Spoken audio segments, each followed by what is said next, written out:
friends, Krista here. Thanks for stopping by Books and Jams.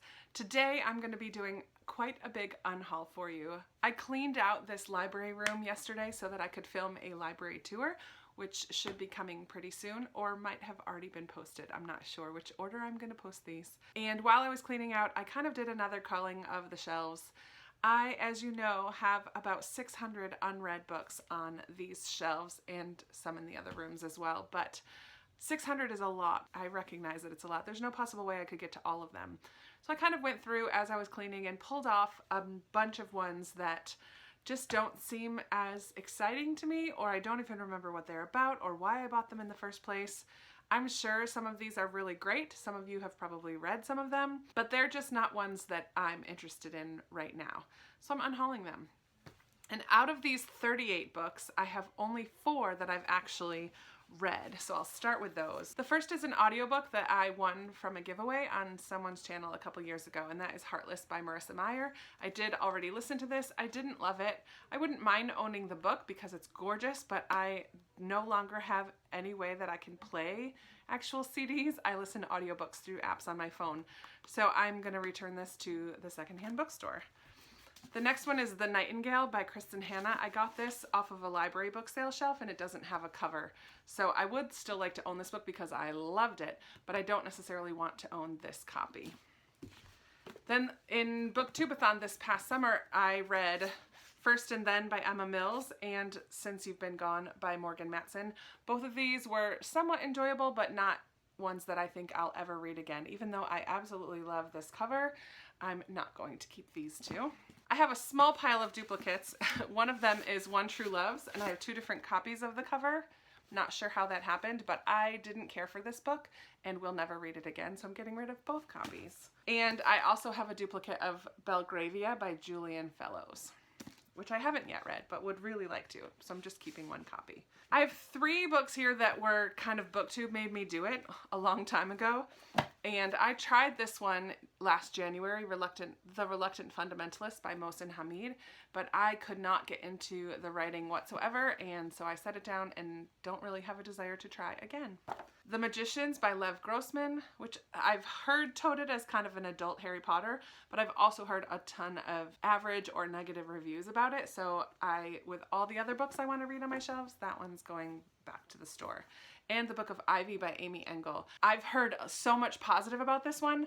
However, it's another trilogy and I'm in the middle of so many series that I just don't think I want to start another series. So if I ever get in the mood to read this one, it's another YA kind of dystopian type book, and I can just get it from the library. So the rest of these I don't really know anything about. I'm not going to really talk about them. I'm just going to kind of fly through them here. So we have What We Lost by Sarah Zarr. Next I have books 2 and 5 of The #1 Ladies Detective Agency by Alexander McCall Smith. I'm keeping book 1, but until I know if I'm going to like this series or not, I am going to unhaul these ones.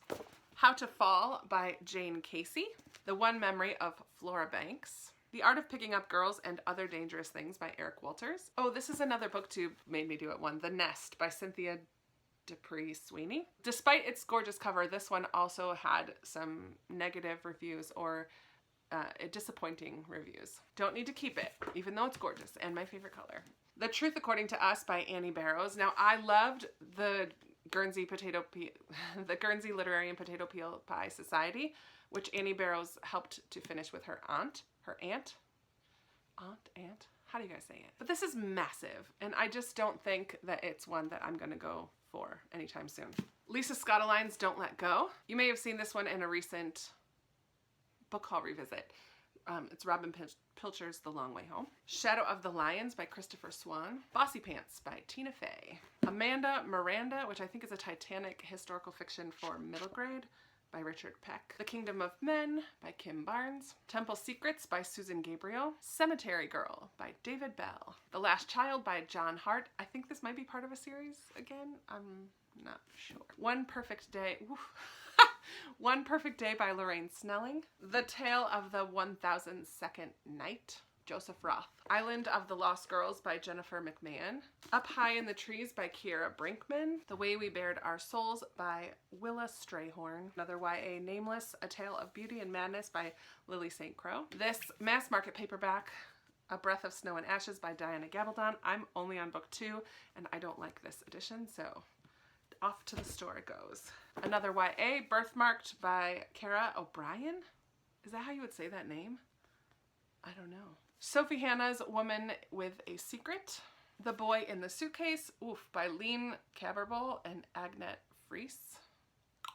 Not sure if I said those right. Oh, and I have one more. Let me get it. I have decided I'm going to unhaul A Little Life by Hanya Yanagihara. So this one is on my 2018 TBR shelf, but it is one that I don't feel like it's for me any longer. So I'm unhauling this as well. 39 books out of 600 something is a dent, but I have a lot more reading to do. I'm not keeping any of these, and I'm going to the secondhand bookstore today, so you cannot convince me to keep them. But I would love to hear your thoughts on any of these. If you think, good job, Krista, you did a good job getting rid of that one, or I read that and I loved it. I may get it from the library someday, but it's leaving my shelves. Thanks for watching. I would love to chat with you down in the comments. If you also love unhauling, be sure to give me a big ol' like and subscribe if you haven't already, and I'll be talking to you soon in another video. Bye. The first, oh goodness, books 2 and 5 of the #1 detective agent, I have to sneeze. But until I know, I have to sneeze again. A Little Life by Hanya Yanagihara.